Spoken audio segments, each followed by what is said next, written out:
In this world, people always convince you to talk about your problems, but it's a trap.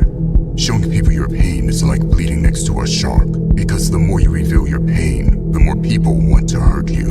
And although this does not always happen, it's very common for people to take satisfaction in seeing you suffer.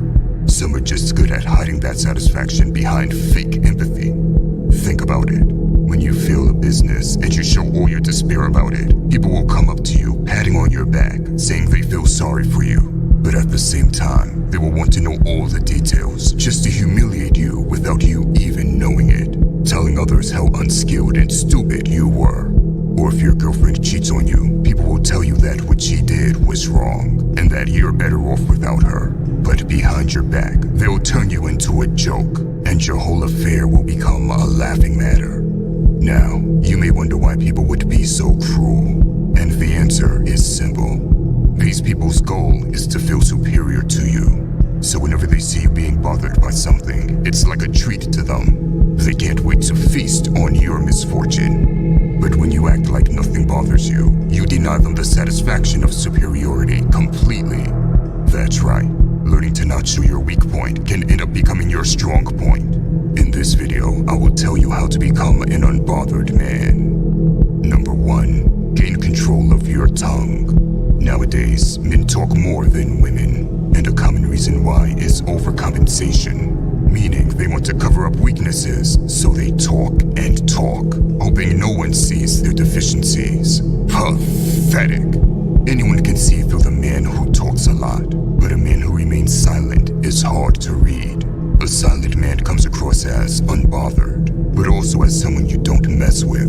And when he does speak, people listen. Now, these individuals are rare. 99% of people crave for attention, importance, and love being listened to. That's why you'll find men who burst out and speak without even giving a thought to what they are saying. It's like they speak on autopilot. Listen, the tongue is a wild beast not many control, but the world lays at your feet if you can tame it. And the way you tame it is actually very simple. You do it by becoming comfortable with silence. Whether it's because you need to think or because you don't have anything to say, let there be silence no matter if people are comfortable or not. Remember, think twice before you speak, and speak only when you feel that your words can be more powerful than your silence. Number 2, surround yourself with real people. Whatever problems you have, it's easier to face them when you're in good company. It doesn't have to be a lot of people. It can even be 1 or 2. But when you have this close inner circle, you can take on the world. I'm talking about people you can cry in front of and talk about the biggest obstacles you face. To the outside world, you may seem unbothered and in full control because they can't see that you handle all your issues together with those you can trust. Number 3, true wealth is contentment of the soul. We live in an age where everyone is seeking wealth. Everyone wants to become rich, and there's nothing wrong with it. But true wealth is contentment of the soul, and there are a few different ways to have a content soul. The first is daily gratitude. It is only when we begin to appreciate the little things in life that we begin to experience contentment. There is so much that we take for granted in our pursuit of more. But if we were to stop and take time to thank God for every little gift, we will attract a higher level of blessings and inner peace into our lives. Another way to reach contentment of the soul is by becoming part of a community. You see, our souls are social in nature and need to be part of a community. That feeling is not just to belong, but to serve as well. Recent studies have shown that community service cures many forms of depression and loneliness. This is because we tap into the part of our soul that needs to serve. If the pursuit of this world has left you cold and lonely, then maybe it's time to shift one's paradigm from consumption to service. When we give back to society, we attract blessings and inner peace into our lives. Number 4, trust God's plan. The final step is simply to trust the Creator and His plan for you. In the age of social media, it's easy to get caught up with other people.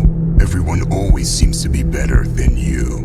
And this can lead you to forget all the blessings you do have, or even make you feel depressed. Listen, the social media world is fake. Don't have it make you lose perspective. What is real is the creator of everything, and he has a plan for you. Even if you can't see or understand it fully, you must trust that plan.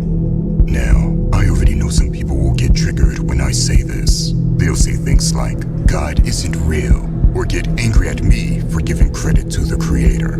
Listen, it's not my job to convince you of anything, but I do encourage you to build your relationship with the creator. That's when you'll see what it's like to have true power on your side.